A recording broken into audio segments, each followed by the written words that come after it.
100 fois, j'avais demandé au Seigneur, mais Seigneur, si tu veux que je sois prêtre, donne-moi un signe clair. Moi, je suis disposé, mais que veux-tu que je fasse pour toi? Et puis en méditant sur le passage de la rencontre de Jésus avec Bartimée, j'entendais cette question que Jésus posait à Bartimée. Que veux-tu que je fasse pour toi? Donc il y avait une espèce de renversement de la question. Et j'ai compris que le Seigneur ne m'appelait pas avec mes forces, mes compétences, avec même ma générosité, avec tout ça. Enfin si, peut-être. Mais en tout cas, je ne pouvais être véritablement serviteur que si j'acceptais que le Seigneur fasse quelque chose pour moi, qu'il me sauve, qu'il me relève. Voilà. Un peu comme Pierre qui ne peut être serviteur de l'Église qu'une fois qu'il a accepté de se laisser laver les pieds, une fois qu'il a accepté de se laisser réconcilier. Voilà, il a fallu que j'accepte ça pour pouvoir m'engager dans cette voie du service.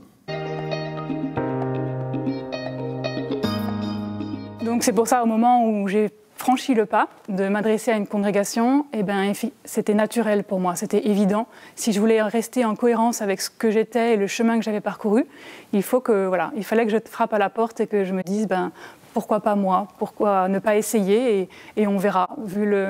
Étant donné le chemin que le Seigneur avait fait pour moi jusqu'à présent, il fallait que j'aille jusqu'au bout de ce chemin-là.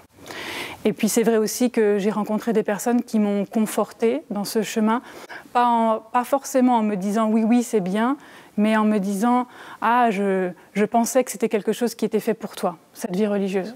Des personnes qui n'étaient pas forcément proches de l'Église non plus. Et c'est vrai que de se sentir reconnu par d'autres comme ayant des qualités qui pouvaient être mises au service du plus grand nombre, c'était encourageant et c'était un vrai soutien.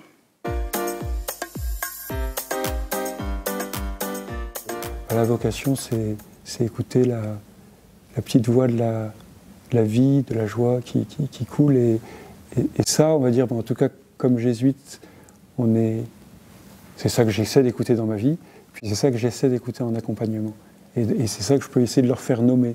Mais tu me dis ça, puis là, je te sens pas très très paisible quand tu dis ça. Ou inversement, là, tu as vraiment un grand sourire quand tu dis ça.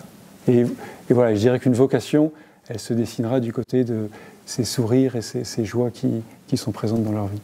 Donc, in fine, la vocation, quelle qu'elle soit, c'est ça. C'est vivre cette proximité avec Dieu au quotidien.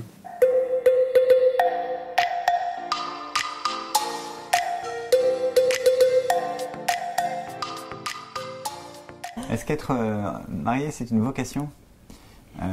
C'est d'abord un état de vie, c'est un engagement, c'est une joie. Parce qu'être marié, c'est avoir des moments de joie, un peu comme vivre avec l'esprit, mais c'est aussi avoir des moments parfois difficiles, un peu comme être au pied de la croix. Pour moi, la vocation également de la vie mariée, de la famille, c'est une vocation d'accueil. D'accueil des plus petits, d'accueil des plus faibles. Et cette cellule familiale que nous formons, qui est solide, qui est aussi des moments de paix entre nous, nous avons cette vocation-là, c'est de l'ouvrir à ceux qui ont besoin aussi de cette paix, de cette joie que nous avons.